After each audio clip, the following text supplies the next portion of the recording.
Bueno, vamos entonces a continuar. Buenas tardes. Agradeceros la paciencia,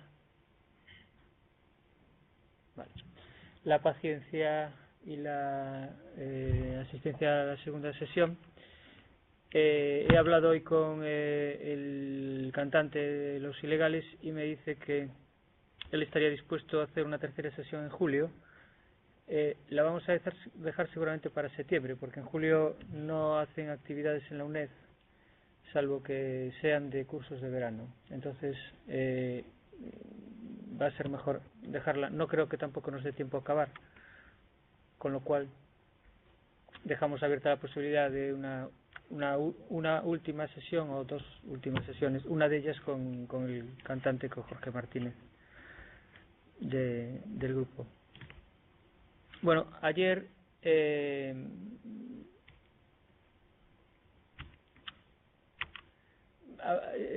nos situamos contextualmente, nos situamos desde la perspectiva de la que hablábamos del contexto de producción y nos quedábamos enumerando las obras de Los Ilegales, ¿no? La primera época que llamamos de ruptura, ese impasse que sería el disco en directo, la segunda época, la ampliación o la experimentación, una tercera época que yo he catalogado como la época de la narratividad por la rocosidad de los textos y las lecturas. También se ve que el autor leyó textos medievales. Tiene una canción sobre el Caballero de Olmedo. Son como dos discos muy narrativos, ¿no? En los que también hay provocación, pero la textualidad es especialmente brillante y profunda. Es menos espontánea quizá que la inicial, menos efectiva que la segunda, pero mucho más profunda. La segunda época es una época más de mensajes mucho más efectivos, mucho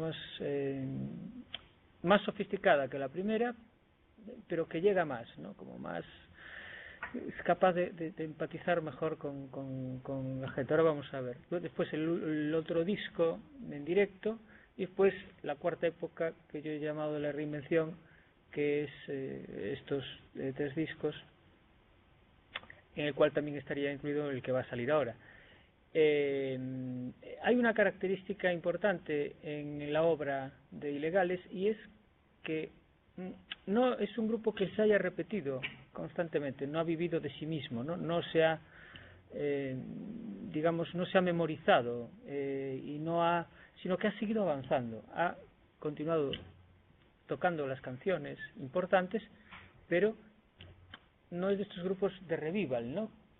Sino que ha seguido produciendo, ha seguido evolucionando, y los discos no han caído como otros grupos en una especie de túnel en el que ya no salen, ¿no? Por ejemplo, grupos que saquen el disco que saquen han entrado en una especie de túnel oscuro en el que no tienen ninguna repercusión. Me pongo el caso de un grupo que queremos mucho en Galicia, que es Sinistro Total, ¿no?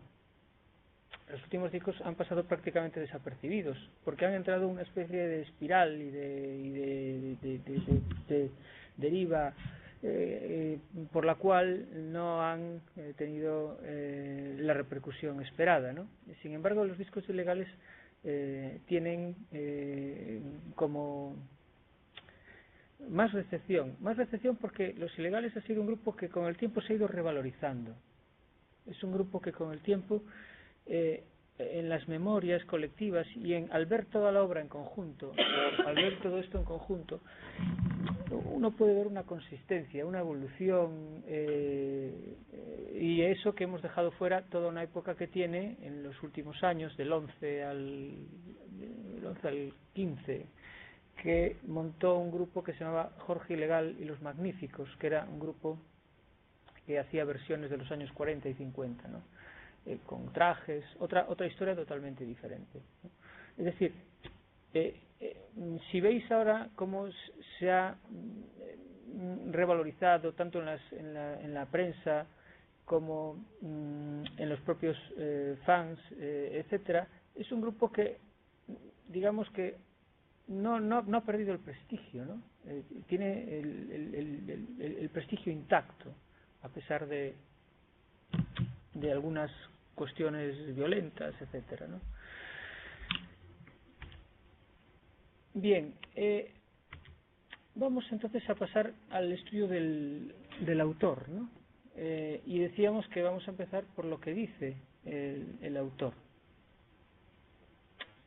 Me baso fundamentalmente en un texto aparecido en la revista El Estado Mental, ¿no? En el que hace una especie de biografía en la que va a ser como una especie de texto que englobe muchas de las cuestiones sobre las que va a hablar en entrevistas, etcétera, ¿no? Digamos que es como el argumentario.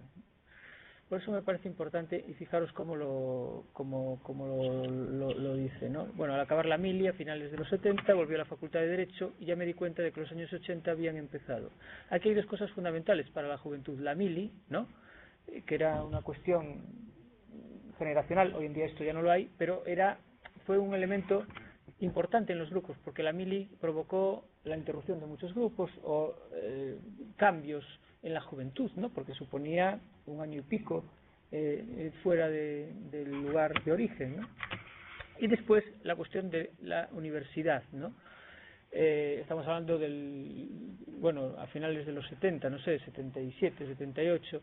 Claro, la Facultad de Derecho, el acceso a la universidad de muchos de estos grupos y la salida de la universidad temprana de muchos de ellos también. Este es el caso, ¿no? Este es el caso además porque pienso que este debía de ser un hombre con unas capacidades muy altas y supongo inadaptado socialmente, que no aguantaba la cuestión de estar en un aula y la disciplina diaria de las aulas, etcétera, ¿no? Entonces,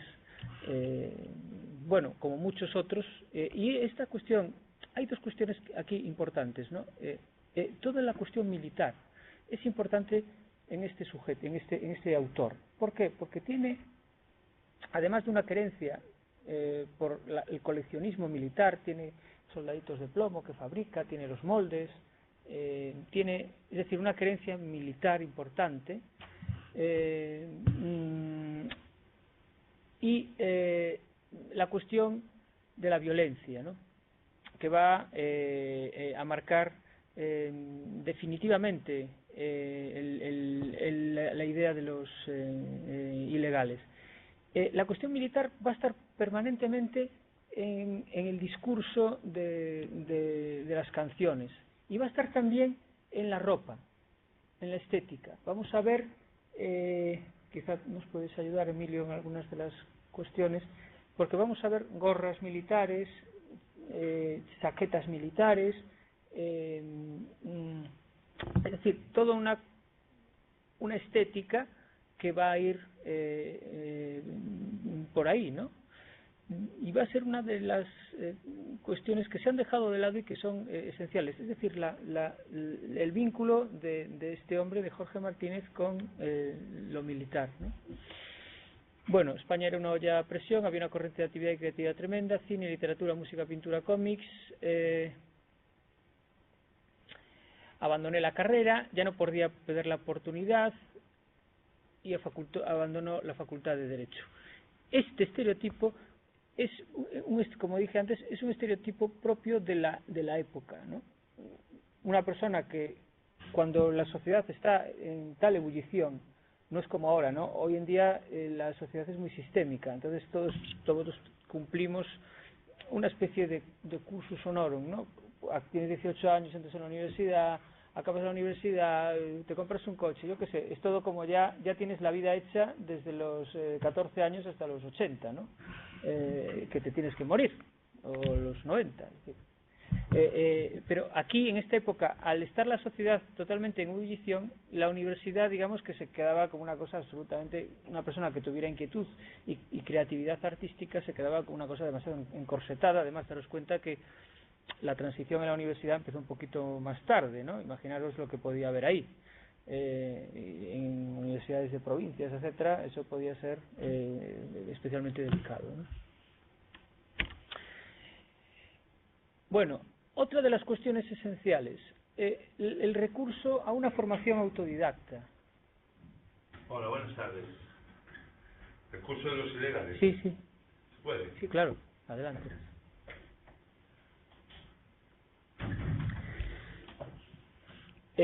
La cuestión de la autoformación, ¿no? La cuestión de la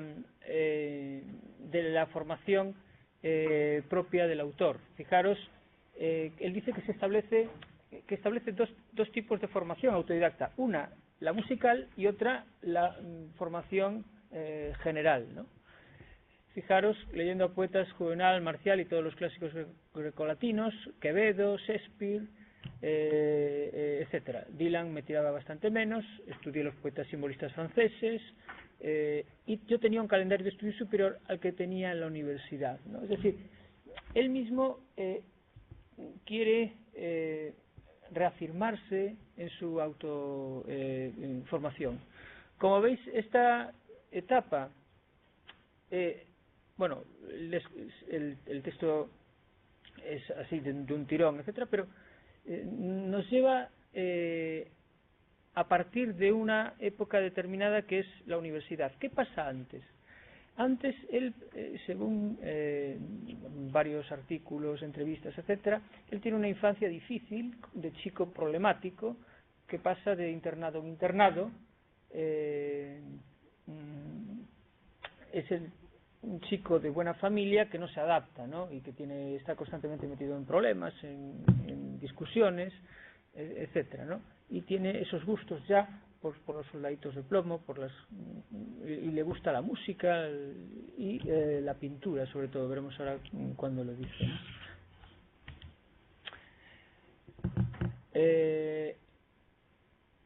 Aquí hace una panorámica de lo que él vivía, ¿no? Es decir, él confronta su relato bastante con el de la movida madrileña, porque daros cuenta que él de alguna forma sabía tocar la guitarra, era una persona técnicamente muy destacado, y muchos de los, pues imaginaros Alaska y todos estos, que prácticamente no sabían tocar, ¿no? Entonces, claro, él como que los tiene un poco de menos. Y aquí pinta un poco lo que él vivía, ¿no? Fijaros también el lenguaje, ¿no? La parte del antes estaba esa música de fiesta de maricones de fin de semana, que son expresiones que la llegada de lo políticamente correcto, pues este es un texto del año 12, del año 16. Por lo tanto, pero digamos que estas revistas, El Estado Mental, Jotdown, etcétera, son revistas un poco de cultura, donde todavía se permiten estas. Bueno, cuando llegan a Madrid, ¿no? Ellos tenían su propia empresa de sonido, bueno, y fijaros, estoy convencido de que Ilegales marcó el principio del fin de la movida, porque hubo grupos que se sintieron atacados y otros se sintieron liberados. Aquí quiero marcar dos cosas. El adanismo en los relatos de Jorge Martínez, ¿no? Él siempre es el protagonista y siempre es el promotor de los cambios. Y además es muy interesante su discurso, y enlaza con lo que decíamos ayer del concepto de grupo, que él siempre habla en plural, ¿no? Él habla en plural majestático, siempre habla nosotros los ilegales, nosotros tenemos, y eso es muy importante porque de alguna forma ese plural majestático crea un sujeto colectivo que es el grupo, ¿no?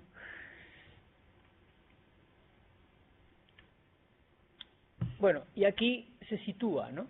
Se sitúa en ese pandemonium que es la movida madrileña. Entre sus aliados de Ribos Arias, Poch y Alejo Alberdi, Siniestro Total, Ubi, Glutamato Yeye, digamos que esta es la parte de la movida más transgresora, ¿no?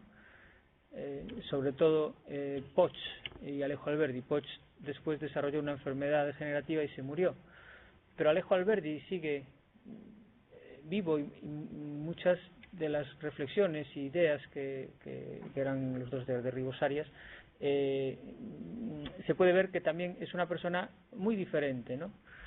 No estoy seguro que el resto de grupos como Glutamato Yeye, etcétera, que sí que eran grupos innovadores, etcétera, pero bueno, en fin.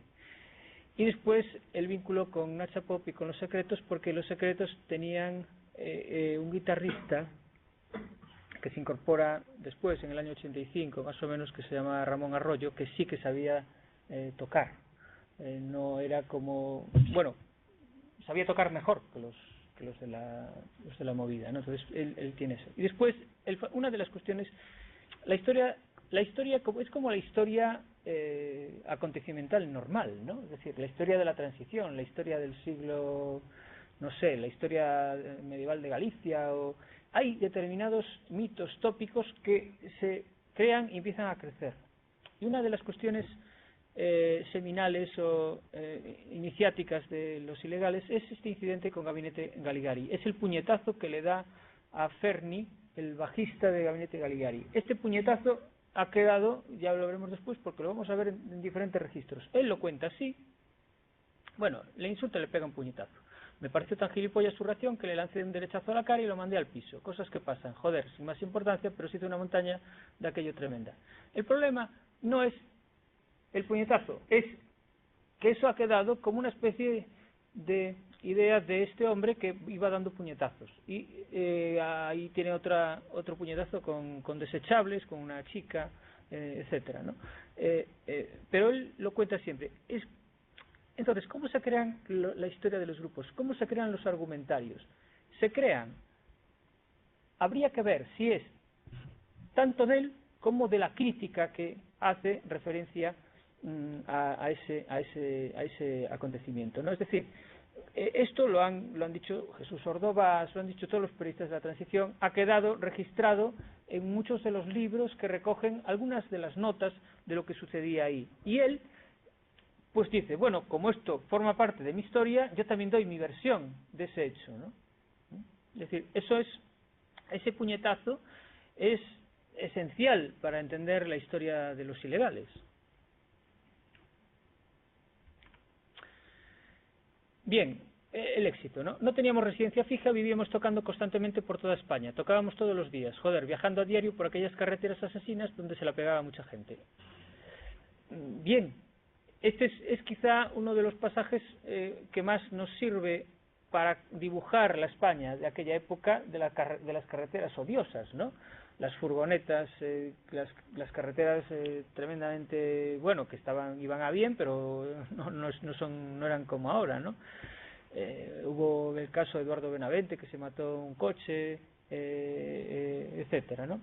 Y el éxito constante, ¿no? En Madrid los músicos eran muy altivos, pero más que nada porque les daba vergüenza enfrentarse a alguien como nosotros que teníamos mucho más conocimientos y nos veían como una amenaza.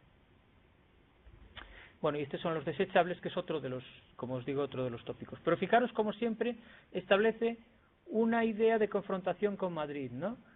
¿Por qué? ¿Por qué hay esta confrontación con Madrid? A mí lo que me gustaría poder discernir es si la confrontación con Madrid era un hecho en aquel momento o es una idea que se ha ido generando a partir del paso del tiempo, ¿no? Seguramente él se veía extraño porque era todo aquello una cosa de Madrid, madrileños, tal.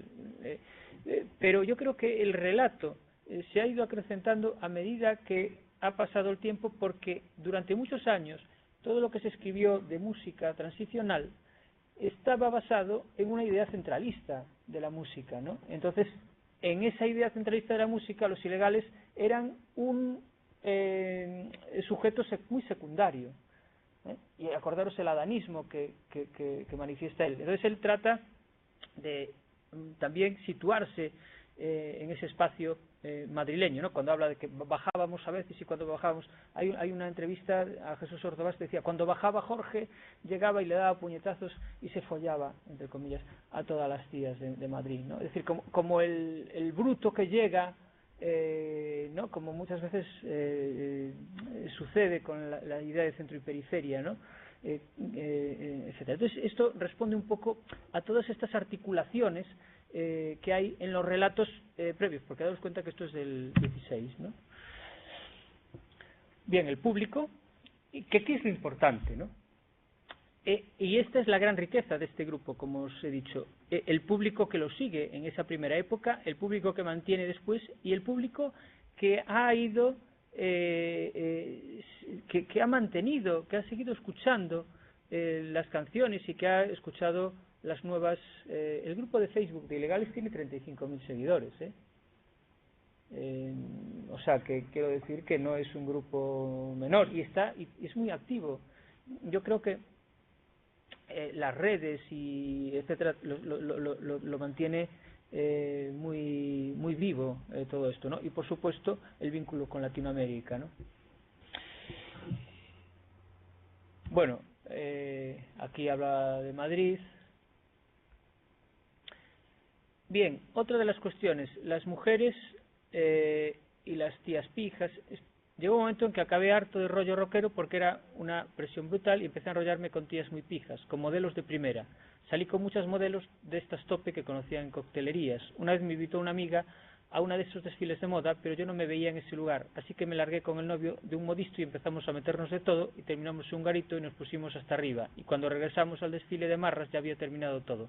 La modelo amiga me echó una bronca de cuidado, pero cuando el modisto vio a su novio casi lo mata. Con otra de mis amantes modelos. Bien, aquí hay dos cuestiones. Parece baladí esto, es la idea del hombre que va mostrando sus conquistas, ¿no? Del rockero que no solo es rock and roll, sino es sexo también, pero esto lo he puesto porque después lo hemos plasmado en las canciones, ¿no? La idea con las modelos. Hay dos canciones relativas a modelos y una que podría ser, ¿no? Me gusta cómo hueles y regreso al sexo, el sexo químicamente puro, son dos canciones que hacen referencia a modelos, a mujeres, la pasarela, etcétera. Entonces, esta vivencia después se plasmó en algunas canciones, ¿no? Y hay otra cuestión también que de refilón está aquí, que es la cuestión del adulterio, ¿no? Él hace gala en varias canciones de que él pone cuernos, ¿no? Que hace cornudos. Y esa, bueno, tienen un himno que es la canción Obscena y tienen otra canción que alguna de ellas veremos, que también es otro de los temas que los ilegales pues se acuestan con cualquier mujer, incluso con las mujeres de los demás, ¿no? Y eso es para él también un motivo de orgullo.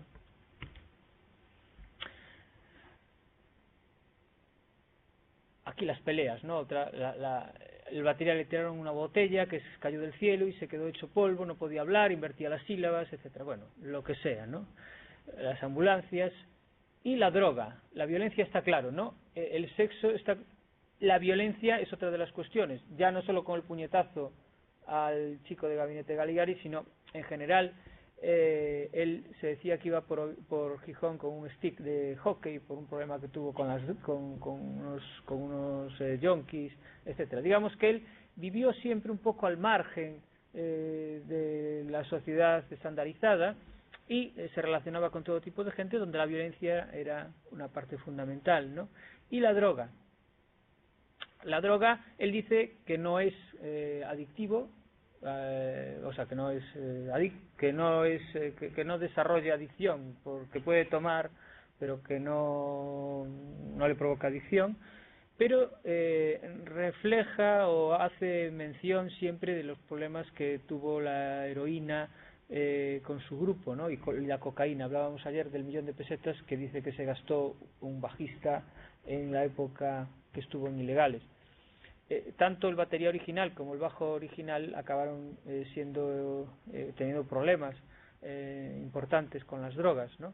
Es decir, que donde hay éxito, donde hay rock and roll, donde hay dinero, la droga parece ser también un elemento importante, ¿no? Y hay otra apología también que es la del alcohol, ¿no? Él habla, después veremos cómo incluso toca la guitarra en una actuación con una botella, ¿no? Él toca la guitarra con una botella, la tira. Y él toca pues con una caja de cervezas y va tomando o con botellas, con cubatas, etcétera, ¿no? También hay, por tanto, una apología del alcohol, es decir, todos los tópicos de una juventud, de una época, de los años 80, que en buena medida siguen todavía establecidos.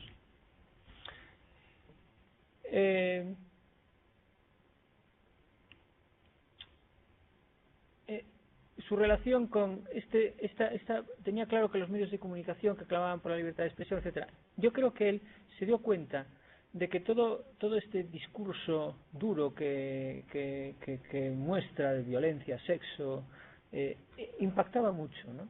Que los medios lo recogían, unos se retiraban del discurso y otros lo recogían en buena medida, y eso le permitió a él impactar mucho, sobre todo en esos 3 primeros discos, ¿no? Desde el año 83 al año 87, 88,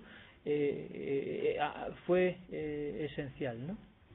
Y fijaros lo que pasa, la resaca, ¿no? El caso es que en España la gente estaba cantando en inglés, joder. Yo preguntaba a esos grupos y no sabía qué decirme. Mierda, ¿por qué cantáis en inglés? ¿Por qué sois gilipollas? Esta es la inadaptación a la nueva situación, ¿no? Es decir, todos tenemos en nuestra vida como momentos, ¿no? Momentos que nos conectan a una realidad, pero después, por lo que sea, de esa realidad nos desconectamos. Ha sido lo que ha pasado aquí.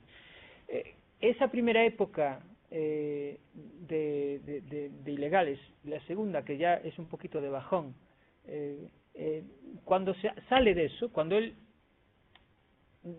un día se pone en la realidad, ve que las cosas han cambiado, que ya lo moderno y lo cool es otra cosa, y que es gente que canta en inglés, en su propia comunidad Australian Blonde, cantan en inglés, Chup Chup, ¿no? Una canción que no dice nada, etcétera, y de repente escribe los 2 discos más narrativos, que son esos de los años 90, ¿no? Pero claro, él, que le da tanta importancia al lenguaje, ve que de repente los grupos musicales están cantando en inglés, cantan mal en inglés y no saben lo que escriben, con letras absolutamente intrascendentes, ¿no?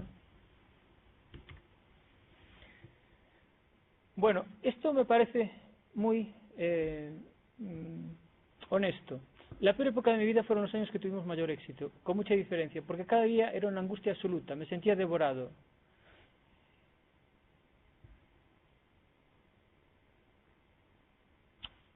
Y al final, las pérdidas, ¿no? La muerte se ha portado muy mal y se llevó por delante a 4 de los míos, uno de ellos Alejandro Espina,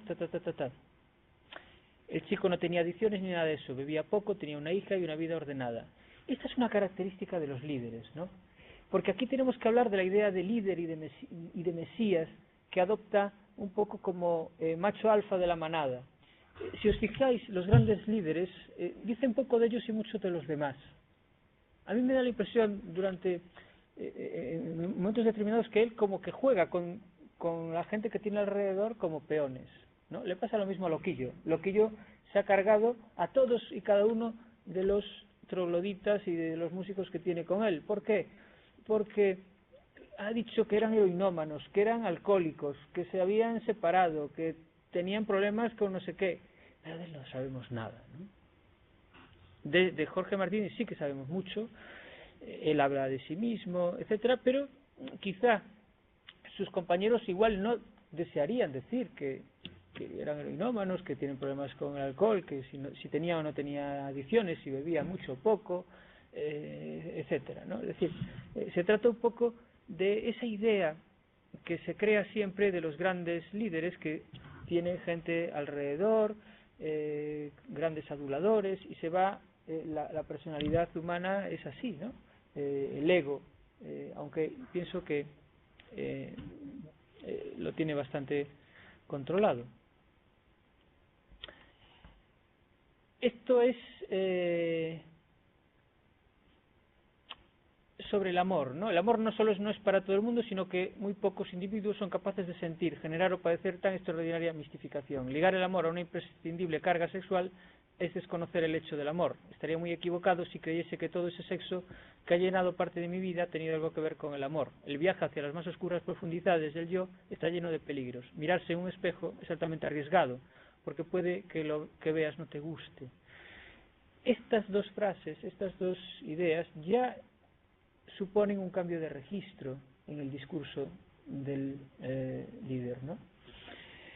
Fijaros, la idea del amor como algo delicado, como sí hablamos de cornudos, de sexo, de modelos, etcétera, pero eso lo deslindamos de lo que es el amor, ¿no? El amor, pues él lo plantea como otra cosa. Tiene algunas canciones relativas a eso, crudísimas, que hemos seleccionado después, ¿no? Y después el viaje hacia las más oscuras profundidades, ¿no? Esta es otra de los temas recurrentes en él. Él sostiene que es un cazador de canciones, ¿no? Que él persigue canciones, y que está en contra de la idea de que la inspiración viene esperándola, escribiendo, ¿no? Esa idea tan calvinista de que trabajando todo se resuelve, ¿no? No, él dice que él caza las canciones, pero que tienes que hacerle caso, que tiene como una especie de sensibilidad para poder captarlas, y que capta trozos, a veces capta, etcétera, ¿no? Y en esos viajes, en esas sensibilidades, él en las letras y en la música se autoanaliza, se bucea dentro de él, ¿no? Y muchas cosas de las que salen dan miedo, como se puede ver en algunas de las letras que hemos puesto. Hay mucho de imaginario, ¿no? Pero en realidad es toda una idea lacaniana, ¿no? De símbolos, etcétera, que podríamos analizar con esa perspectiva, ¿no? Es decir, cómo lo inconsciente aparece muchas veces en algunas de las letras de forma absolutamente rupturista, con un lenguaje tal. Entonces nos encontramos con diferentes discursos, unos más empáticos para romper y decir este tío es un desfasado, y otros más profundos, pero en una profundidad que nos da que hablar, ¿no? Que dice, pero este no era un animal, este no es un tío que tira botellas y está a puñetazos, pero bueno, todo el mundo tiene una sensibilidad, ¿no?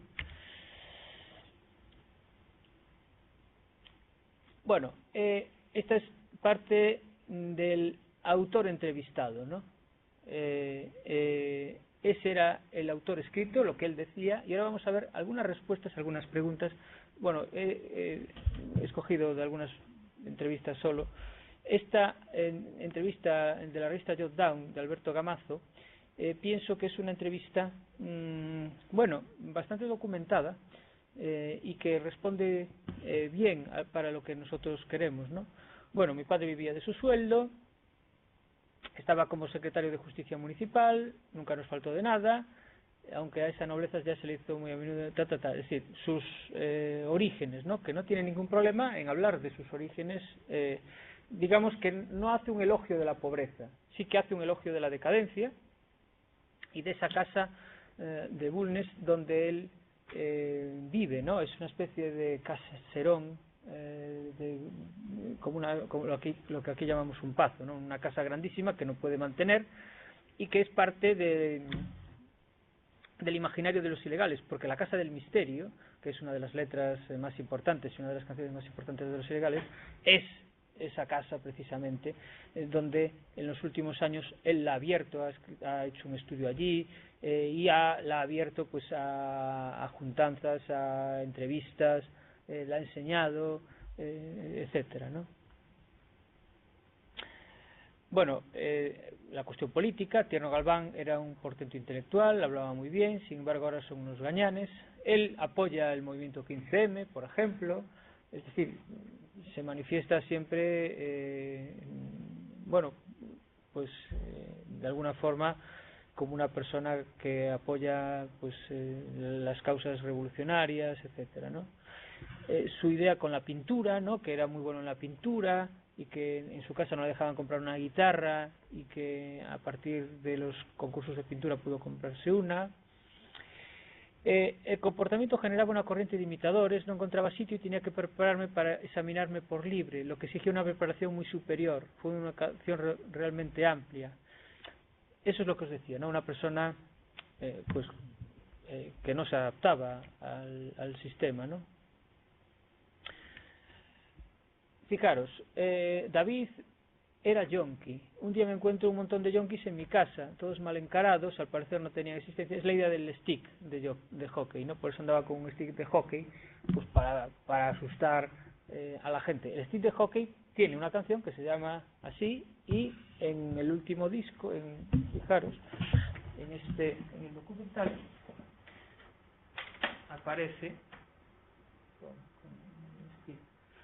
etc. Es decir, hay toda una simbología que se va creando, ¿no? Porque son como mitologemas que se van... en realidad la historia, por eso es atractiva la idea de hacer la historia de un grupo, ¿no? Porque es en un micro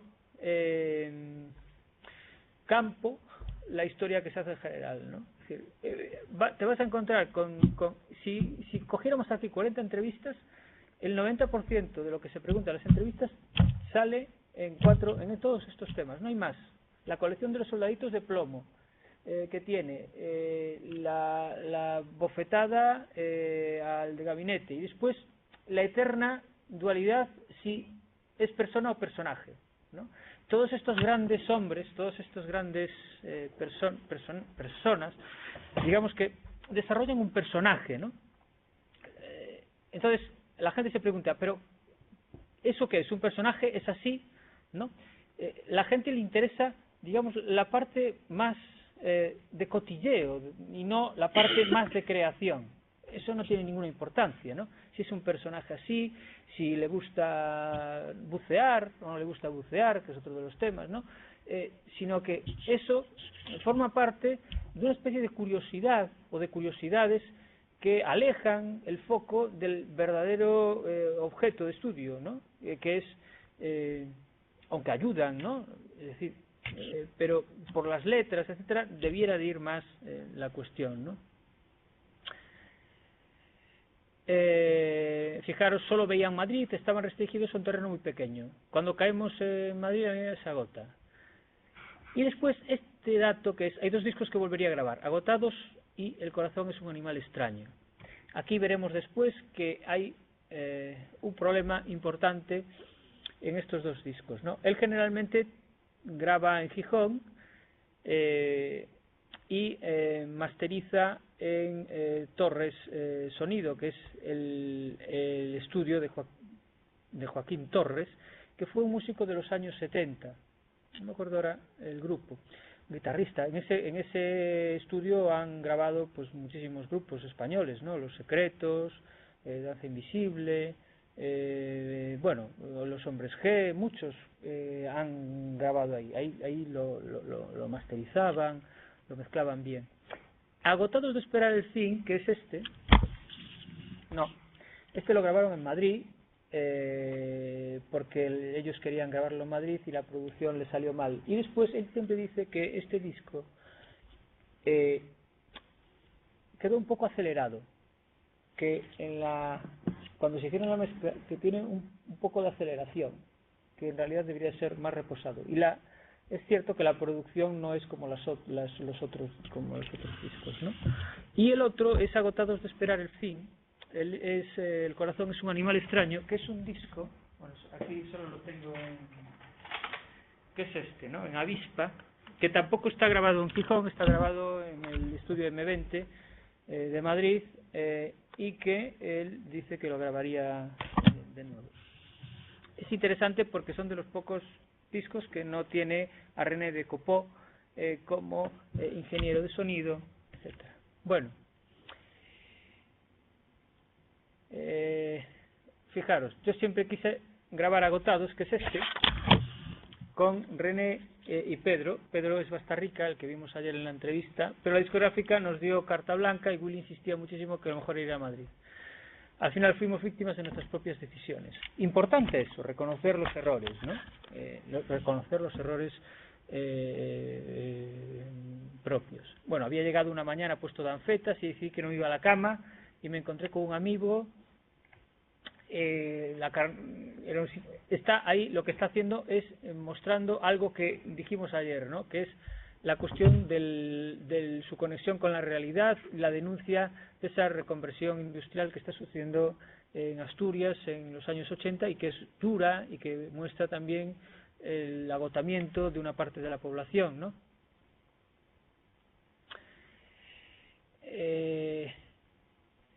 Es que había allí 45.000 personas. Los organizadores habían puesto a la gente de general en un lateral, con lo cual nos veía muy mal y nos veían aún peor. Así que con muy buen criterio saltaron las vallas e invadieron la zona reservada. Muy bien por ellos. América. Ilegales tiene un apéndice importantísimo, que es América. América son unas auténticas estrellas, ¿no? Tienen muchísimo, porque el pozo social o el pozo de compromiso y de lucha que tienen las letras empatizan muy bien con las sociedades latinoamericanas, ¿no? Sobre todo Colombia, Ecuador, Perú, etcétera. Yo pienso que en el Río de la Plata no son muy conocidos, por lo que yo he podido comprobar, ¿no?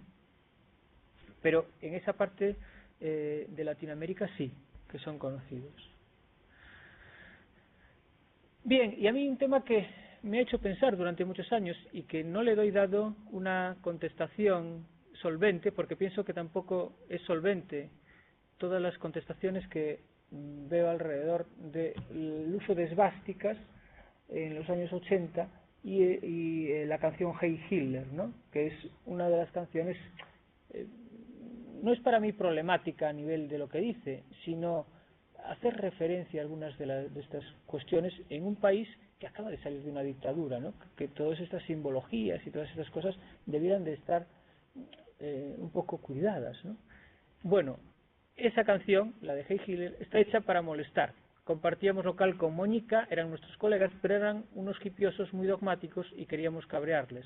Y la prueba de que teníamos razón es que 35 años después aún hay quien tiene dudas, aunque yo creo que la mayoría lo han ido entendiendo y han visto la vida más de cerca y ahora sienten las cosas de otra manera, ¿no?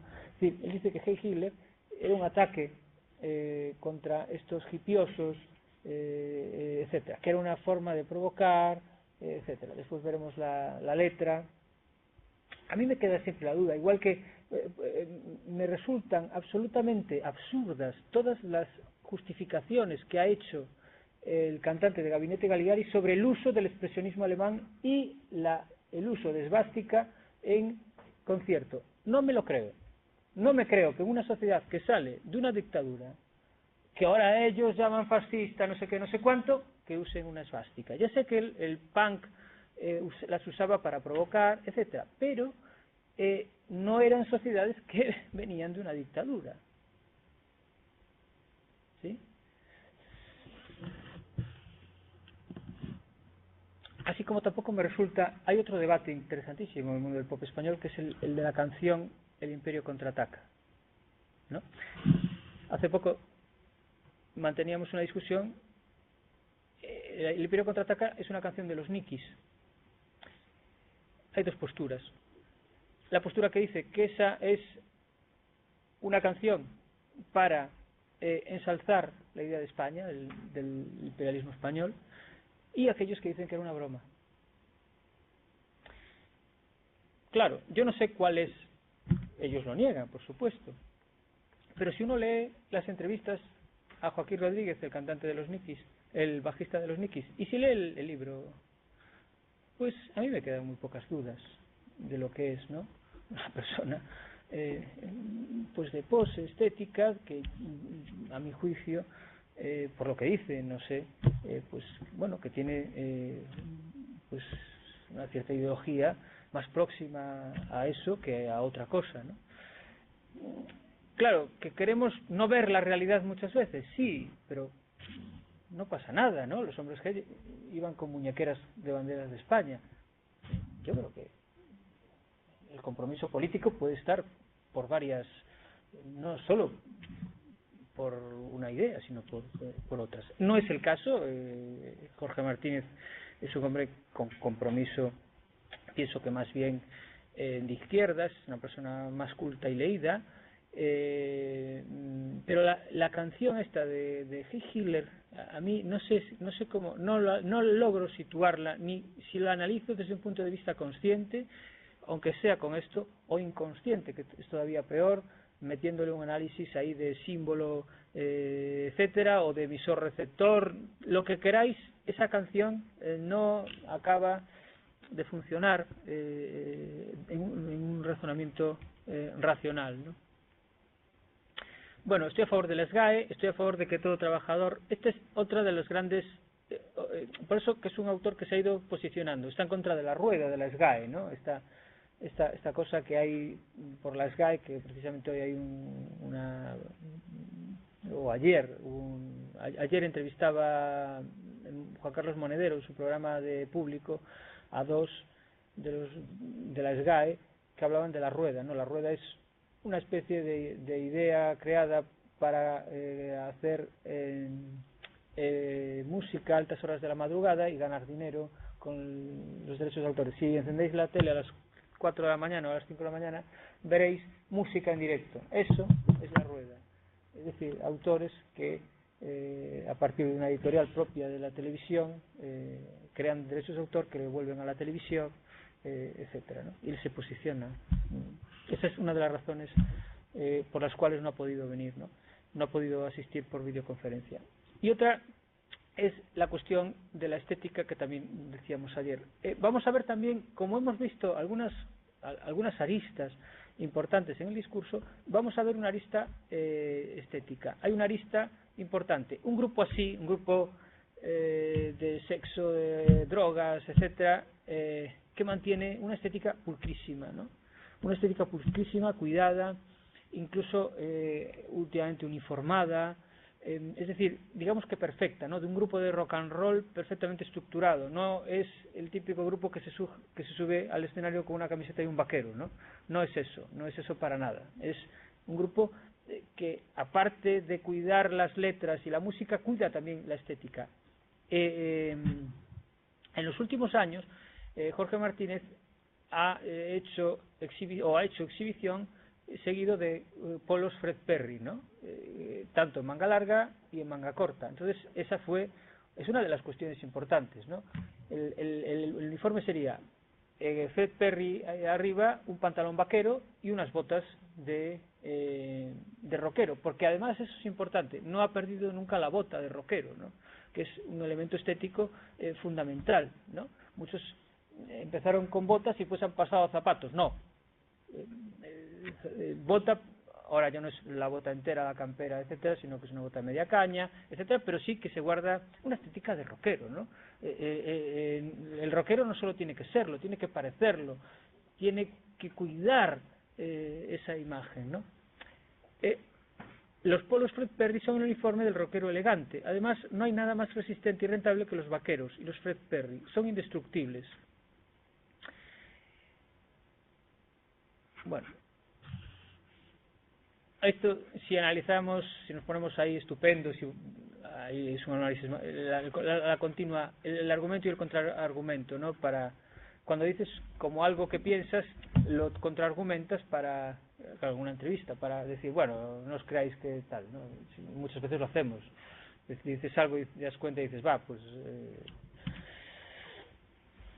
Bien, eso en cuanto al autor entrevistado. Y ahora vamos a ver el autor hablado, ¿no?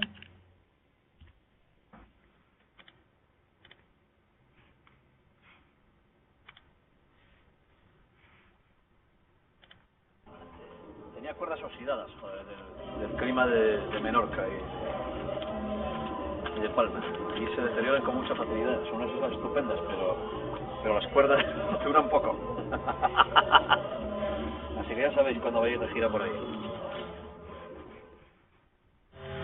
Espera, hay una precisión. Lo de Iñaki Glutamato con el bigote y con la... exactamente. Tiene otra, es otro de los iconos sobre esta temática, ¿no? Porque el glutamato, pues había incluso a veces que salía disfrazado de Hitler, etcétera, ¿no?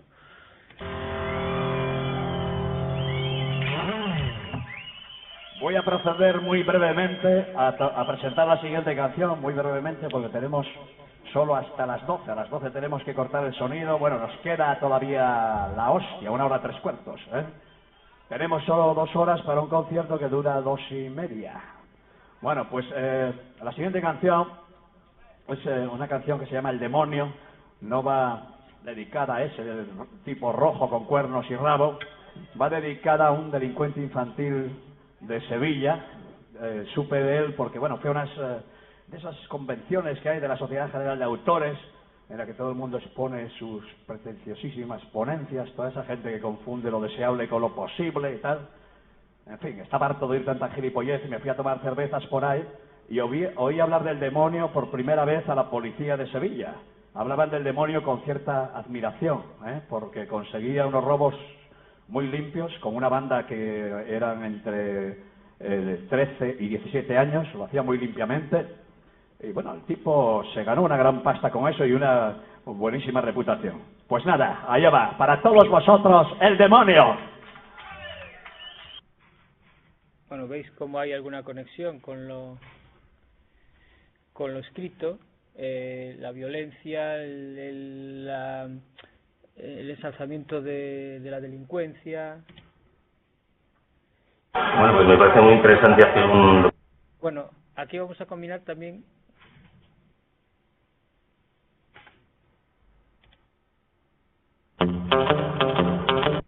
esto no es, me colé.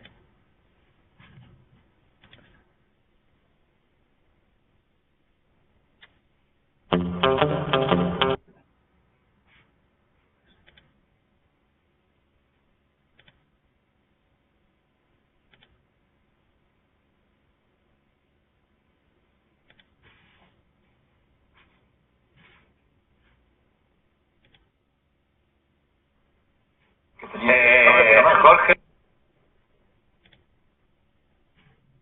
Clear Blue. La única prueba que indica de cuántas semanas estás. Eres muy perfeccionista. Espera esto. No, Obras, es un momentazo para nosotros de tenerte aquí, que lo sepas, ¿eh? Para mí también. Pues de momentazo a momentazo vamos a ir charlando. Bueno, esta es una entrevista donde el registro es otro totalmente diferente. Fijaros que, bueno, la estética ya es más cuidada, es en la televisión, es un programa al que él va de buen agrado porque la directora que hay detrás es una persona inteligente, le hace una entrevista realmente inteligente. Y aquí vamos a ver un personaje que yo, de todas las entrevistas que he visto, etcétera, pocas veces lo vamos a identificar. Digamos que buscando un espacio de relajación o de no sé cómo, vamos a ver un registro diferente del autor, ¿no? Y eso es una buena manera de conseguir canciones, buscarlas en las más oscuras profundidades del yo, que es un sitio peligroso, un lugar peligroso que no se debe visitar con demasiada frecuencia, pero es donde están las canciones más bellas y más, no sé, más interesantes. En fin, vaya cómo me he enrollado. ¿Te has arrepentido de...? Eso es por tomar agua. ¿Os fijáis?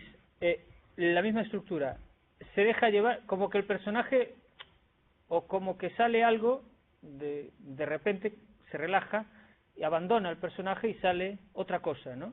Y después se da cuenta y lo mata diciendo, menudo rollo tal, ¿no? Lo mismo que antes. Y como veis, además, responde al argumentario escrito, ¿no? Aquello que veíamos de las profundidades del ser, etcétera, ahora lo vemos aquí, pero hablado de forma un tanto sentida, ¿no? Como una especie de, bueno, de cualquier cosa. Y aquí otra cosa.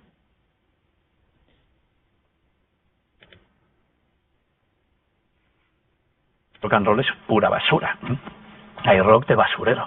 Más momentazos, porque realmente hay momentazos emotivos en la historia de Ilegales y a nosotros nos ha conmovido mucho este. Ha sido probablemente el peor momento en la historia del grupo. Uno de los peores días de mi vida. Lo de Alejandro Espina es una hostia muy gorda. Increíble, no me lo podía creer al principio y jodido de aceptar, difícil de entender. ¿Cómo quieres que sonría Si llevo una corona de flores en la mano, hoy no hay sonrisas, hoy no hay sonrisas, hoy no hay sonrisas. Yo viví esos momentos con Jorge y hubo momentos hasta que me preocupó, hubo momentos de estar hablando solo, de tener que decir, oye Jorge, un poco de calma, no, déjame, hay cosas que necesito hablar con él. Bien, señoras y señoras, abatidos pero erguidos. Vivir, queramos o no, ha de costarnos la vida. No es un buen momento, pero es el momento que tenemos. Fue el primer concierto tras la repentina muerte en 2016 de vuestro bajista Alejandro Espina. Y en este documental la verdad que tiene una cosa muy emocionante, es que no se han escondido las pérdidas, las ausencias, son momentos muy conmovedores. ¿Es de lo que más te ha costado hablar? Es difícil, pero estas cosas hay que hablar de ellas, no hay que cortarse.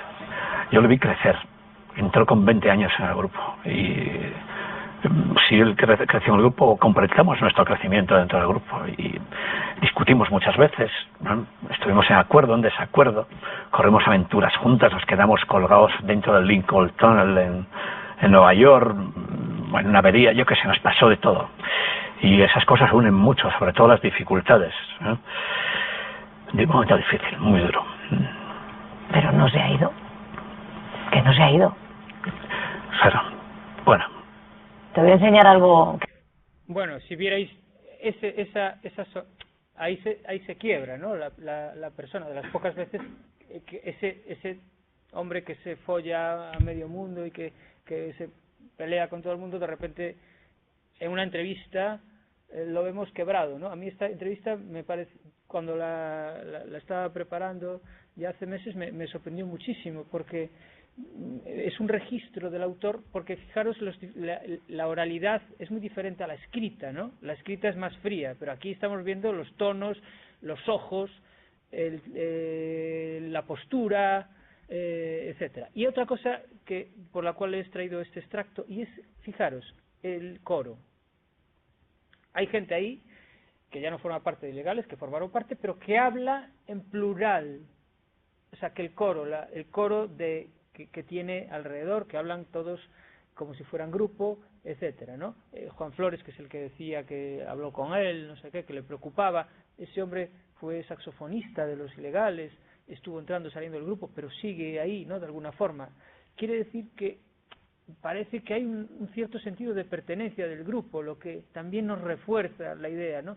Que pese a tener un macho alfa importante, un líder importante, los peones que han ido formando parte del grupo no son solo peones, no solo son sujetos decorativos, sino que también se consideran parte del mismo. Esto me parece importante, ¿no? Porque es cogido en audio, no es una cosa que nosotros estemos especulando, ¿no? Sino que está ahí puesto, ¿no? Fijaros los matices que nos da el autor, por tanto, entrevistado, ¿no? Aeropics son más que mis primeras lentillas.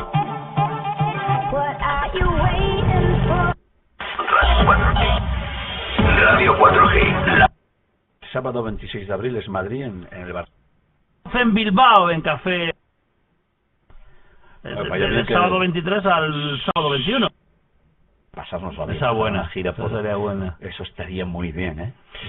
¿Sabes qué pasa? Que también tenemos compromisos en América, porque ya desde Ilegales, a mí siempre me interesó de América desde el principio, ¿eh? Te sentía antes de conocer América, digo, joder, Ilegales ahí irían bien. Además, yo siempre sentí como una cierta nostalgia por América. Pues, antes de conocerla. Me parecía muy duro Ilegales en América. Pues estuvimos tocando y tuvimos un éxito enorme. Eso sí, nos expulsaron de varios países, nos expulsaron de Ecuador, de Chile. ¿Por qué? Por el tipo de letras y y sobre todo porque los empresarios vendían más entradas de la gente que cabe. Entonces hubo sobre todo un concierto que en el Estadio Modelo en Guayaquil, ¿sí? Donde hubo 40 y pico mil personas, y no existía un sistema Sí. de control ni un sistema de sonido que permitiese que oyesen bien todos los espectadores ni nada. Entonces se armó una tremenda. Yo me lo pasé muy bien, tengo que reconocerlo. Estaba en mi medio, en mi salsa. Y bueno, se crearon unos desórdenes tremendos. Hubo heridos, lo siento por los heridos. A mí me arrancaron alguna parte del pelo y tal. Había unas niñas muy jóvenes y tal, y nos agarraron del pelo. Qué fuerte. Yo me solté y bueno, el pelo nunca me... Bueno, fijaros que enlaza con lo que poníamos antes también, en lo que decía de América, etcétera, ¿no? Y otra característica importante. Esta radio 4G, es una radio absolutamente marginal hoy en día, es una radio que establece Avellán, que además aparece como una especie de elemento de luchas empresariales que ha quedado marginado y escorado por parte de la COPE, que ha denunciado en diferentes medios, pero Jorge Ilegal va a ese porque sabe que José Antonio Avellán es uno de los personajes claves, que sabe su historia, que lo apoya y que durante muchos años, hablamos ayer de Tocata, ¿no? Que cuando estaba José Antonio Avellán, pues él no se olvida, ¿no? Y ahora pues está ahí, va a un medio que no tendría mucha difusión. Incluso fijaros que también hace poco ha estado en la Universidad de Oviedo en una charla y había como 15, 20 personas y él está igual. Quiero decir que es una persona realmente que vive las cosas, que no es vive lo que hace, no está viviendo, no está hablando pues no solo es eso de 45.000 personas, etcétera. Es 45.000 personas, pero también es 15 personas, ¿no? Y eso es un poco una característica también del personaje, ¿no? Bien, y esto, no sé si os acordáis de este programa. Hay una cosa muy interesante. Se lo montó aquí para sacar adelante el disco. Le gusta grabar de un tirón y hay penalizaciones incluso, ¿no? Sí, bueno, hay que tener en cuenta que la gente que conforma el grupo tienen escaso sentido del ridículo y una injustificada capacidad de alegría. Además son gente inmersos en un proceso de autodestrucción. Y para que las canciones salgan muy rápido, lo mejor es decir, cuando acabemos cualquier toma y quede bien, botella de vino. Somos 4, una botella de vino solo te tomas una cuarta parte. Así que la gente graba muy rápido y bien. Ah, mira. En la portada del Apóstol de la Lujuria, es un título bastante expresivo para lo que efectivamente se refleja en él, hay una miniatura, de hecho, porque es pequeña. Sí, es una pequeña estatua que está en el Museo Nacional de Arqueología de Atenas. Hay una bonita colección y luce pues una erección envidiable y que desde luego es lo que quieren para sí todos los usuarios de Viagra. Sí, Además es una polla de bronce, o sea que fíjate que envidia. Sería un buen reclamo para el Viagra, ¿verdad? Un sátiro de esto. Bueno, ya está. Sí. Bueno, años 90, promoción de un disco, registro diferente.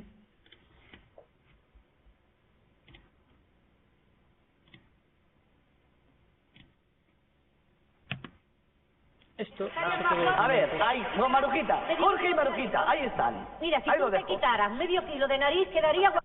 Mira, Jorge, es como Carlos de Inglaterra. Si se operaran las orejas, haría menos frío en Londres. Porque hace mucho viento con las orejas. Bueno, Marujita, pero ahora escúchale. Ahora escúchale luego también. Las orejas tan grandes. Mira, Están Marujita. antiestéticas las orejas. Jorge. Perdón un momentito. A ver. Es que para un príncipe unas orejas tan grandes Marujita, no es comercial. Pero escúchale al hombre, que estás enamorada de Jorge esta noche. Te voy a decir una cosa. Mi atrevimiento suple mi total falta de belleza. ¿Comprendes?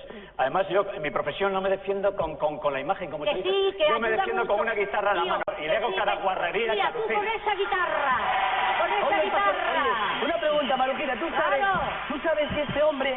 Voy a contar una cosa porque el espectador no se entera. Mira, Los Ilegales es una canción... Una maravilla. Que se dio... A ver, pero eso no te va a sentar nadie lo que te voy a contar. Bueno. Los Ilegales es una canción que se llamaba Odio el Pasodoble.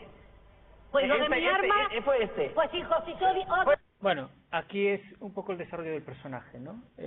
Si antes veíamos más a la persona, aquí lo que sale es muy anterior. Esto es de los años 90. Los años 90 fueron unos años, sobre todo a partir del 92, 93, hasta finales de los 90, es una época en la que los ilegales tienen muy poca repercusión.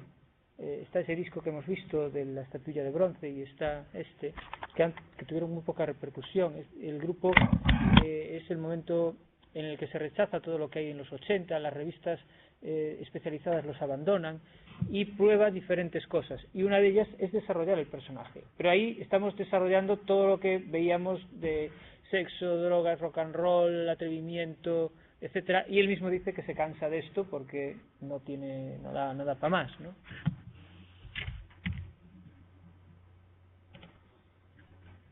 Bueno, y aquí el anecdotario, que bueno, esto es... En los años 80 en el Ya está, estábamos hablando de cualquier cosa, me dijo, ¿quieres que vayamos a pegarnos a la calle? ¿Qué cojones habrá sido para eso? Bueno, la primera vez estaba con una chica, estábamos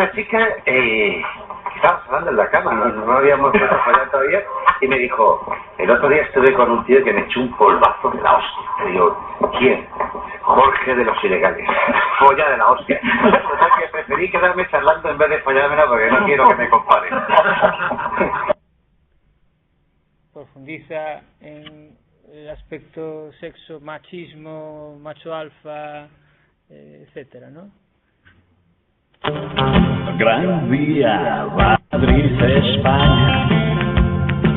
Entro en todos los bares a tomar cañas.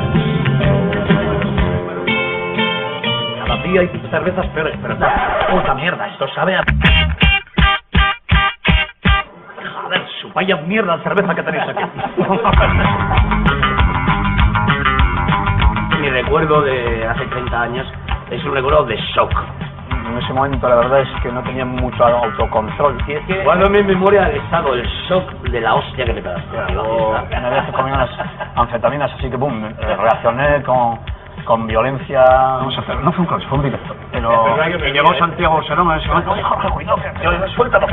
Joder, es verdad. Es que después el acoso siguió. Eunucos. Por hacer Camino Soria, que no te gustaba Camino Soria. Hay canciones que me gustan, Camino Soria no es una de ellas. ¿Te pides gilipollas? ¿Me puedo oír?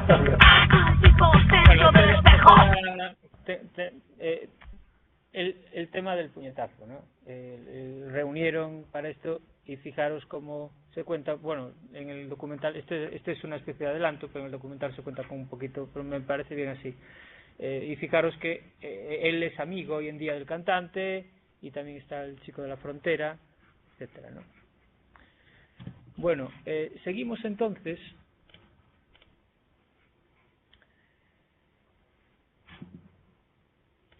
Y vamos a hacer un pequeño repaso de la discografía. Una vez que hemos visto todos los diferentes registros, ¿no? Y que hemos visto que podemos hablar de una persona y un personaje, no sabemos dónde se mezcla uno, dónde acaba uno, dónde empieza otro, los hemos extractado en diferentes registros, y yo creo que ahí está pues para cada uno lo que elija, ¿no? Los registros son diferentes, podemos ver que evidentemente es como todo ser humano, que tiene sus momentos pues más introspectivos, otros más expansivos, etcétera, ¿no? La imagen que ha ofrecido la crítica siempre ha sido positiva, mucho más positiva en los últimos años. En los últimos años se ha revalorizado, ¿no? Durante los años 90 hubo una especie de apagón con este grupo y con muchos otros, sobre todo por la prensa especializada. Incluso si vemos las actuaciones en televisión se redujeron, pero fueron años de carretera y de conciertos. Yo me acuerdo de verlos en Santiago varias veces, con las salas no muy llenas, pero tocando ellos perfectamente en plena forma y brutalmente entusiasmados, ¿no? Como digo, se ha revalorizado en los últimos años y yo creo que es precisamente por la calidad tanto técnica como de narrativa de los materiales que nos han dejado, ¿no? y también por la labor de las redes sociales. Y aquí quiero hacer un inciso en la importancia que tuvo la página web de Los Ilegales, losilegales.net, que llevaba un tal Botero, y parece ser que tarifaron, y eso lo cogieron Los Ilegales, y toda la página web, porque era un hombre colombiano que llevaba, pero tuvo mucha importancia esa página, porque muchos de los fans fueron informándose de las cosas, hacían pequeñas entrevistas con miembros del grupo, etcétera, y después tuvieron una página que era jorgeilegal.com. Es decir, que ha estado siempre muy presente. Él vio que en la nueva situación Internet era una vía adecuada. De hecho, el canal Jorge Ilegal es un canal que tiene muchísimos vídeos de Los Ilegales, en el que se recogen buena parte de algunos de los conciertos, algunas entrevistas, etcétera. Pero eso es muy importante, porque hay canciones que tienen más de 1 millón de visualizaciones, sobre todo Tiempos Nuevos, Tiempos Salvajes, etcétera. Pero hay canciones que pasan de los 600.000, ¿no? Es decir, que tiene recepción, tiene importancia este grupo en Internet, ¿no? Bueno, entonces, una vez dicho esto, vamos a hacer un repaso de la discografía para avanzar hacia las letras, ¿no? Vamos a ver, este es el primer disco, año 83, como dijimos ayer. Acordaros que pagaron 50.000 pesetas por esta portada de ukalele, etcétera. Curioso, porque esta portada después se convertirá en realidad, de la ficción pasará a la realidad. Uno de los discos, que se llama 11 canciones ilegales, tendrá al cantante de Los Ilegales con esta foto. Es fantástico, ¿no? Es decir, cómo hay una transposición de lo ficticio, de la ficción a la realidad. Bueno, esta es la contraportada. Este es el segundo disco, el que tenemos aquí, con su contraportada también. Y aquí hay una parte que quisiera leeros. Las relaciones personales entre los miembros ilegales se deterioran rápidamente. Las conversaciones van siempre a gritos y entre el ruido de los amplificadores, así que hemos cambiado de bajista hace ya tiempo. El nuevo se llama Willy y es un tipo que solo responde a estímulos muy primitivos. Willy comida, Willy putas. En una de las últimas actuaciones, un cabrón me robó todos los cacharros de hacer ruidos raros. Más le vale no utilizarlos nunca, porque si lo cojo la pista le voy a arrancar los intestinos. David, el batería, es de esos a los que le ha hecho cambiar el alcohol. Su grupo sanguíneo ahora es JB con hielo. Bueno, en fin, ese relato. Este es el tercer disco, es un disco brutal. Este disco es un sonido absolutamente demoledor, quizá para compensar el mal sonido del segundo. Este es el directo, que se graba en Discobolo Records. Esto se graba en Mollerusa, en Lleida. El sonido también es fantástico, porque yo creo que está extractado de la mesa directamente sin nada, sin ningún retoque. Este es el primer disco de la segunda etapa, que es Chicos Pálidos para la Máquina. Fijaros ya una imagen mucho más reposada, diferente. El segundo disco de la segunda etapa, un disco donde, bueno, hay saxo. Fijaros, el grupo ha aumentado, ha cambiado todos los miembros, las fotos, fijaros también aquí la cuestión, volvemos a la cuestión militar, ¿no? Y a la cuestión de los símbolos, la camiseta de Rusia, esta... Esa le gusta la estética del nazi. Exacto. Volvemos a lo mismo, ¿no? Años 90. Una gorra. Y esta cazadora, que ya había hecho uso de ella, que la vamos a ver después en una actuación, es una cazadora militar, y con la cruz gamada, etcétera, ¿no? Entonces, y las Harley, bueno, yo creo que estas son motos también de militares, ¿no? De guerra. Parece un azul o con una BMW, pero de esas de la Segunda Guerra Mundial. Exacto. Son eran los dos modelos que utilizaban los alemanes. Se parece por guardabarros, lo que es la parte de adelante. Exacto. Bueno, aquí veis de nuevo el tercer disco de la segunda etapa, y aquí ya empieza la decadencia, ¿no? o la decadencia en el sentido de que van desapareciendo. Fijaros, aquí ya la imagen, fijaros la diferencia de imagen, ¿no? Del 5 a 1. Este es el corazón, esta portada también tiene historia, porque al parecer se la estropearon, él quería una y pusieron esta. Avispa fue un fracaso, ¿no? Esta etapa es con EMI, todo esto es con EMI. Esto es con CBS. Los tres primeros son con CBS. Este nada, este es una cosa local que después cogió nuevos medios. Esto es con EMI. Y aquí en Avispa entra Avispa, que es una discográfica, digamos, de sector. Fijaros, y esta que hemos visto antes, que está por el disgusto que tuvieron aquí con esta portada, que es feísima, ¿no? Que fijaros que es un lobo que sale del corazón, etcétera, porque el corazón es un animal extraño, es una de las mejores canciones de Los Ilegales, es de esas canciones de buceo, de introspección propia, ¿no? Y esta está hecha en colaboración con el estudio de Pedro Delgado, que es uno de los estudios que hizo más portadas de discos en los años 80, ¿no? Este es otro directo que se hace en Santo Grial Discos, una compañía pequeña, que es en los 20 años de Los Ilegales, donde tocan todos los del grupo. Fijaros ahí, después veremos. Este es ya el disco de la nueva etapa. Si la muerte me mira de frente, yo me pongo de lado. Fijaros la estética de cazadora de cuero, vaqueros, etcétera. Y hay un momento en el que fijaros que aquí todavía tiene pelo, ¿no? Y a partir de aquí, yo cuando lo veo, ya lo veo aquí, en este disco, ya no tiene pelo. Ese es un cambio importante, ¿no? Porque la estética que daba el pelo era un tanto menos un poco más acolchada que la cabeza toda rapada, ¿no? Y aquí ya lo vemos ya calvo. Y este es el penúltimo disco, que es La vida es fuego, que era también una portada que iba a ir de primera portada, fijaros, porque tiene una canción que está fuera de todo que se llama Con la chuta en la mano, ¿no? Y esto es un poco el reflejo de eso, todo el tema de la heroína, de la droga, etcétera. Pero fijaros cómo se va, los discos se van personalizando hacia una persona, ¿no? Y fijaros, este es un disco de rarezas, como es el primero, pero es la realidad cambiada, ¿no? La ficción. Este es un disco en directo también, estos son rarezas ya, discos y este es el de stick de hockey, etcétera. Como veis, todo un universo que se conecta. Y este es el último que acaban de sacar, que es esto es un disco de 20 canciones.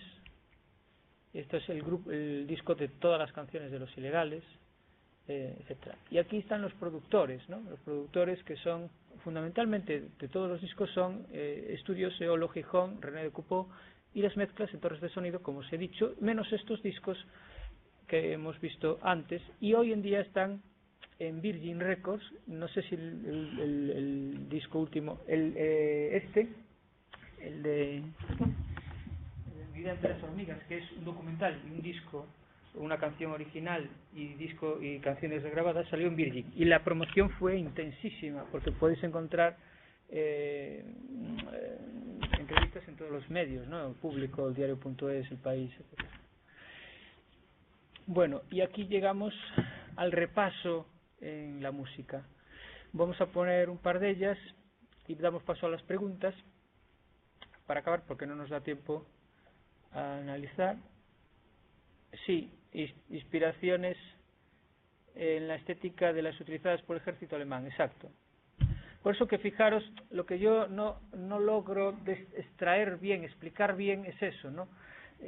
La canción, la estética, hay cosas que se van uniendo, ¿no? Que uno va uniendo cosas y dice, no puede ser que solo sea una provocación, cuando también hay una gorra, ¿no? Después, es decir, son cosas, en fin. Bueno, vamos a poner un par de ellas.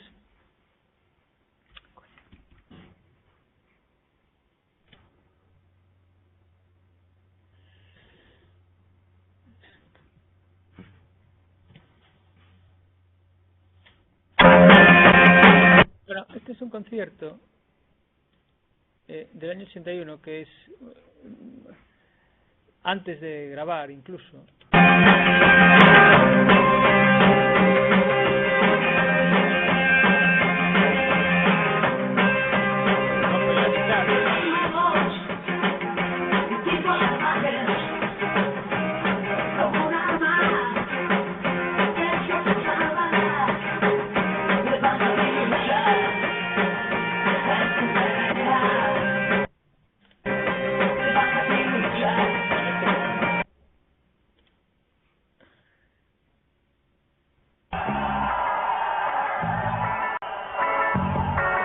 visto el disco de el primer directo, se ve muy mal, pero es la única grabación que existe de ese concierto de Jerusalén.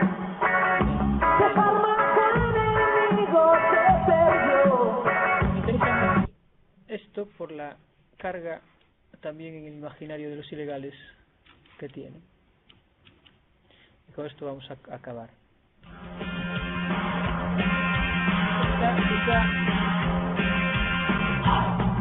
Esta quizá es la actuación más famosa de los ilegales. El programa de Miguel Ríos, Rock and Rio, ¿no? No, ¿Qué noche era aquel año? Algo así, sí, ¿Qué noche era aquel año? Fijaros, bueno, que hablamos ayer, 3 personas, ¿no? Únicamente 3 elementos y llenar el espacio. Claro, parecen un grupo realmente muy rocoso, ¿no? Fijaros la planta, 2 tíos con cazadoras de cuero, todos vestidos de negro, agresivos, con pinta de bueno, violentos, etcétera, y fijaros lo que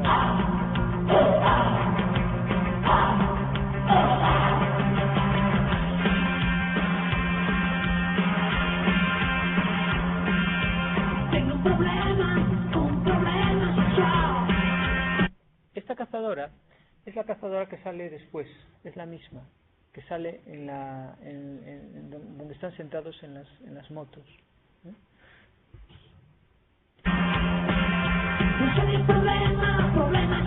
Bueno, el tema es la cazadora lleva una cruz de hierro.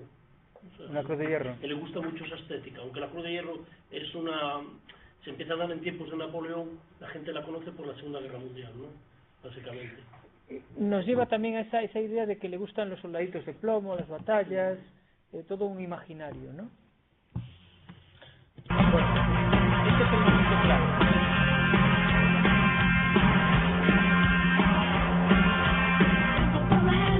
Un problema sexual. Soy un problema sexual. Soy una bicicleta.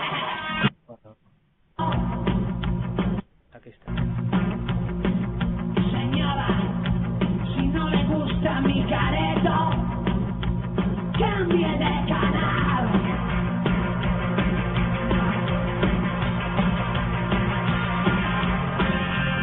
Bueno, pues esto es otro de los momentos, claro, televisión única, año 86. Esto fue una bomba, ¿no? Reconocen que estaba medio preparado, lo dice el bajista, ¿no? Y es otro de los hitos que quedan ahí del grupo, ¿no? En fin, es una actuación y un momento, y la última solo que es con la botella, que es otro de los imaginarios.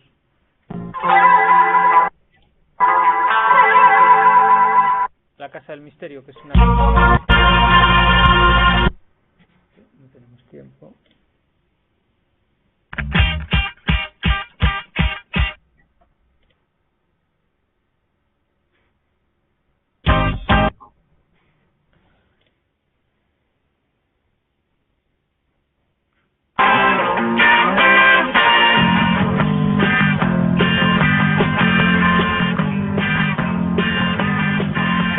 Hago mucho ruido por todos mis vecinos.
una especie de... es una transgresión constante. Bueno, no nos da tiempo a más, queda muchísimo, ¿no? Pienso que da para, pues, tranquilamente, bueno, muchas sesiones, porque hay muchas cuestiones, muchos matices, pero tenemos que terminar y pasamos a una pequeña sección de preguntas, si alguien tiene alguna.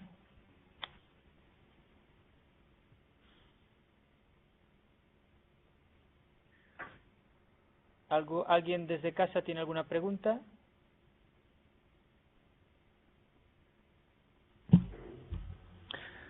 Pues lo dejamos aquí. Y cuando tengamos noticias de la sesión con el propio cantante, pues anunciaremos cuando sea. Nada más, muchas gracias y hasta otro día.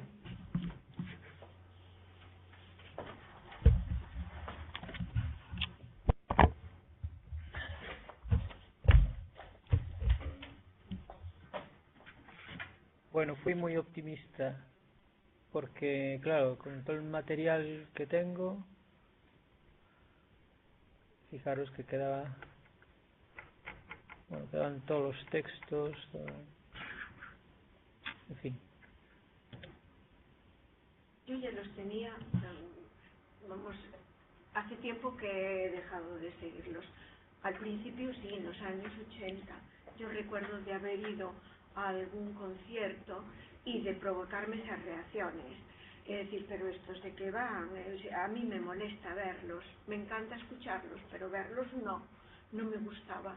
Me acuerdo de las cazadoras de cuero y los pelos, él era horrible, era horroroso, y después se enardecía tanto en el escenario que bueno, que llegaba a molestar la estética, y yo en aquel momento no se me ocurría hacer las reflexiones que tú haces, ni mucho menos. Eso, pues, a lo mejor ahora, porque después los olvidé, quise olvidarlos, y me parecían buenísimos, me parecían que tenían una música muy especial y muy diferente de todos los demás. Exacto, es lo que me pasaba a mí. ¿Y sabes qué pensé yo durante muchos años? Que era un grupo de pueblo. Yo decía, este grupo solo tiene éxito en los pueblos. No creo yo. No sé dónde se conte, que se ponen a reventar de alcohol y están allí todos pegándose y tal. Y después me fui dando cuenta de que no era así. Y mi gran aterrizaje fue cuando empecé a ver los textos. Fue cuando yo dije, pero ¿qué pasa aquí, no? A mí lo que me ha distorsionado mucho en buena medida es el propio personaje, ¿no? Porque muchas veces al verlo hablado, aquí he puesto las partes amables, ¿no? Pero es que tiene cosas no sé, todo el mundo conocemos a una persona que no sabe estar, ¿no? Que de repente te contesta mal o... Yo creo que estás hablando con él y debes de estar en tensión porque de repente te tira una botella a la cara o... No sé, a mí me daría miedo. No ahora, no sé, ¿no? A ver, yo lo conozco un plan muy formal, ¿no? Pero, no sé, las contestaciones que da para ganar protagonismo son, no sé, es un personaje raro. Sí. Yo creo que es un inadaptado, una persona muy inteligente, inadaptada socialmente. Es la persona. Puede ser un poco comparativo como hacía Dalí. Decían que Dalí, de cara a la televisión o al público, o cuando él veía que era le gustaba mucho el dinero, a pesar de su expresionismo, del que sale y todo eso, coge y cuando había una cámara delante él se transformaba. Era el Dalí que todos recordamos por la tele, con lo primero que se le pasaba por la cabeza, que yo no creo que fuera lo primero, yo creo que lo llevaba muy estudiado, pero que luego cuando estaba en privado era una persona muy afable, que cambiaba completamente, no era así. Pues puede que, yo pienso que algo de eso debe de haber, aunque aquí ya igual se mezcla más lo que es él con el personaje que ha montado. Estoy de acuerdo, estoy muy de acuerdo con eso que dices. Y además también lo dice el bajista lo dice en una entrevista, dice eso. Y dice además que no solo con la televisión, sino que tú lo pones aquí y él, por empatizar, él piensa, ahora yo creo que se está dando cuenta de que no, pero durante muchos años pensó que su poder de llegada era la animalada, era decir animaladas, decir que se follaba cualquier cosa, etcétera, ¿no? Y eso, y la violencia. Bueno, yo no me he visto sus entrevistas, ni mucho menos, pero los trocitos que tú nos has puesto ahora tiene varios registros, depende la entrevista que le estuvieran haciendo. A mí incluso me sorprendió que le quisiese explicar a Marujita Díaz le quisiese explicar, oye, es que yo como no soy guapo tengo que ser inteligente. No sé, me choca eso, y también me choca con respecto a todas esas otras muestras que nos has puesto de lo de beber, drogarse, follar, no sé qué, el encontrarse con Cayetana, como querer ser lo que tú dices, un querer estar, un querer ser. Ya la atuendo, pero él me dijo que no era por Cayetana, eso se lo pregunté yo, le dije, bueno, no es por Cayetana, es porque el programa tenía, yo no sé, pero claro, se ve que la transformación de las modelos, ¿no? A lo mejor causa efecto. No estoy de acuerdo totalmente con la comparación con Dalí, aunque puede haber muchos puntos que coincidan. Yo creo que Dalí era mucho más manipulador. A lo mejor no era tan listo, no era tan inteligente, y a donde no llegaba él llegaba a gala, pero tenía un tinglado muy bien montado, más digno de la época de ahora que de esta época. Yo creo que había muchos elementos pues eso, de inadaptación, muchos elementos pasionales también, y aparte que yo en esta época estaba todo el mundo, digo, estaban, estos que estaban en esta movida, la mayoría estaban o colocados o borrachos, la mayor parte del tiempo. Y como me decía un conocido el otro día, dice, bueno, qué suerte hemos tenido los que hemos vivido la movida, la hemos disfrutado y no nos hemos muerto. Porque es que se llevó por delante a muchísima gente, o sea, yo creo que es que es completamente distinto. Hay mucha creatividad, por supuesto, hay inadaptación, hay rebeldía, hay provocación, pero yo con Dalí no lo compararía. Es que yo a Dalí la comparación es en el hecho, es decir, la forma de presentarse, no en que sea un calco, sí, pero este es más sincero que Dalí, seguramente. ¿Qué? Este es mucho más sincero que Dalí. Yo creo de que sincero tiene poco. Yo creo que no le encuentro un registro, precisamente ese es uno de los problemas, que no sabes cuál es el registro. Yo creo que le desbordan la realidad muchas veces. A mí me da esa impresión. Y después, que vive en una realidad paralela en muchísimas, la mayor parte del tiempo, y vive con ciertos personajes, es decir que... tiene el problema de esta gente tan potente es que tiene alrededor 40 ladillas, y esas ladillas son el problema. Porque tiene compañeros que le bailan el agua, es decir, siempre bastones, ¿no? De los que reírse. Porque a mí me molesta mucho la gente que se divierte riéndose de los demás, ¿no? Y aquí yo veo un poco de esto, ¿no? Este es yonki, este no sé qué, ¿y tú qué? A ver, todos unos yonki, otros no sé qué. ¿Tú qué? ¿Tú qué? Y yo la mamoncete, pero ¿qué? Sí. Bueno, pero él luego, por ejemplo, la reflexión que hace ahí con las drogas, yo creo que ahí está muy acertado, porque yo recuerdo, mi madre dio clases, era maestra, dio clases en un colegio que no voy a nombrar aquí de La Coruña, pero que estaba en un barrio.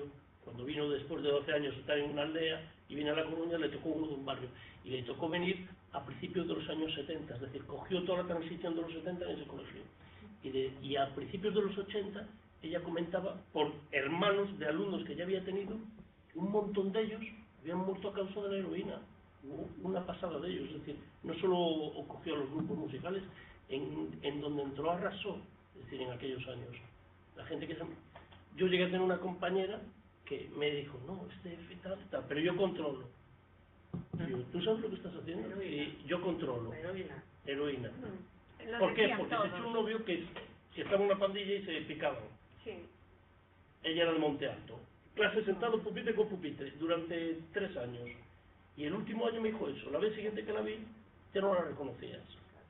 Claro. Ya habían pasado años, ¿no? Pero la vi, ella ya no a mí ya ni me conoció. ¿Sabes? Sí, que decían y todo eso de lo que él dice de la heroína y demás.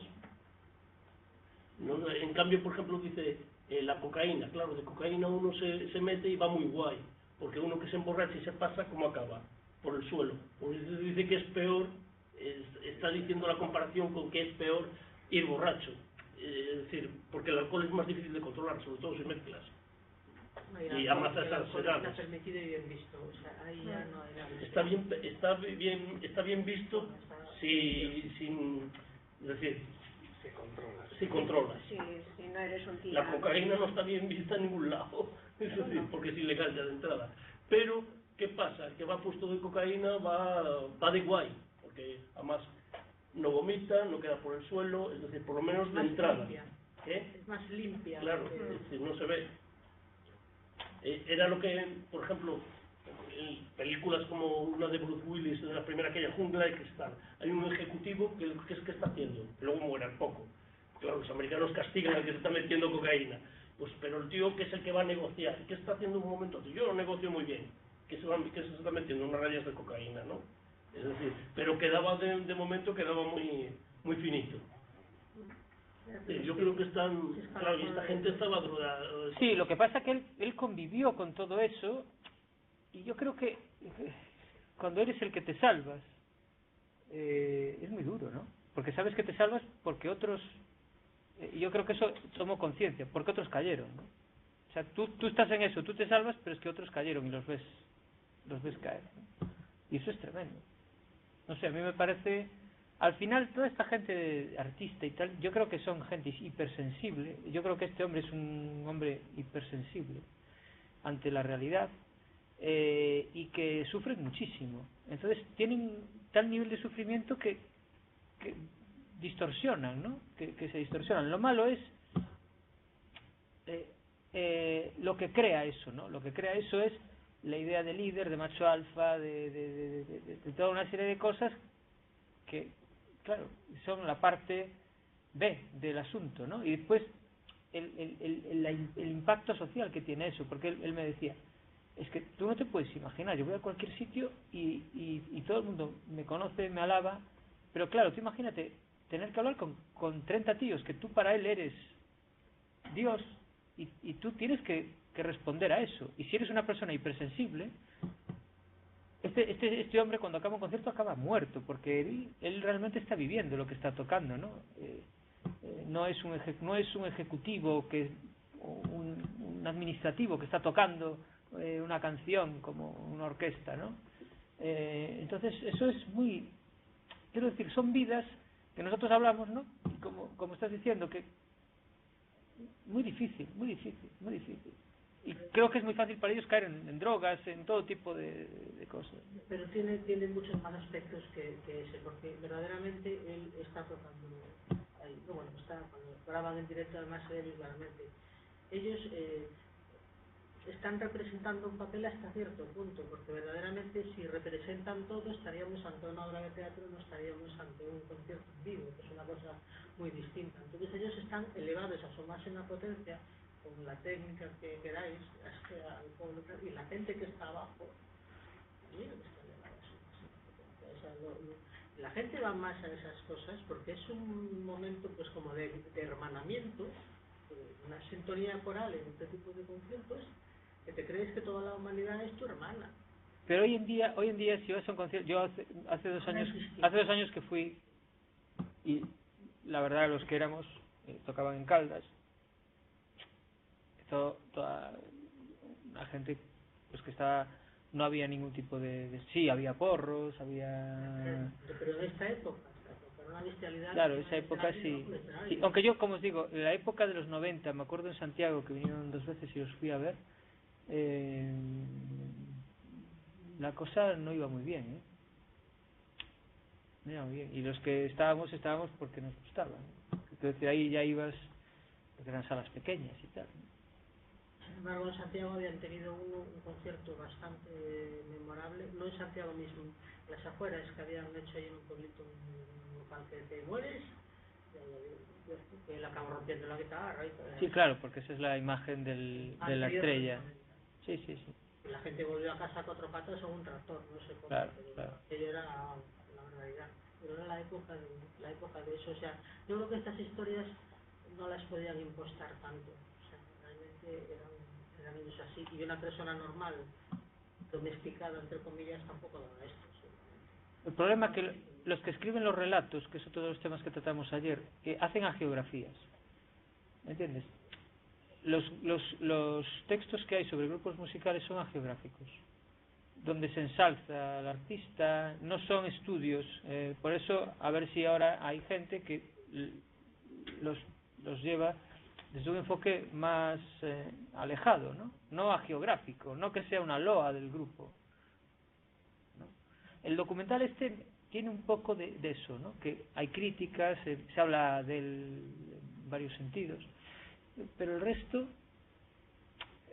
lo que ves, lo que lees, o es una mierda absoluta o es una geografía, ¿no? Entonces, pues que no puedes caer en ninguno de los dos extremos. No. Y has de ser capaz de verlo, y para eso tienes que tener otra edad o otro, no sé, pero edad y distancia, yo creo. Distancia. Porque O cronológica o de... Mi juventud era una década anterior, o década y media anterior, los 60. Claro. Entonces era otro, no había nada de eso, claro. Sí. Pues esa es la época dorada también del rock español, ¿eh? Sí. Y está totalmente olvidada y enterrada, hasta que alguien de repente lo ponga de moda. Pero esa época, en los 80, lo que primero que se hace es meterla debajo de una alcantarilla y taparla y que no salga. Fue una buena época. No sé, yo creo que sí. Conocí yo, pero yo creo que fue música. Yo creo que sí. Muy buenos grupos. Y estaba hipotecado, que ya no pensaban eso. Bueno, pues vamos para allá. Gracias y os informarán cuando sea la siguiente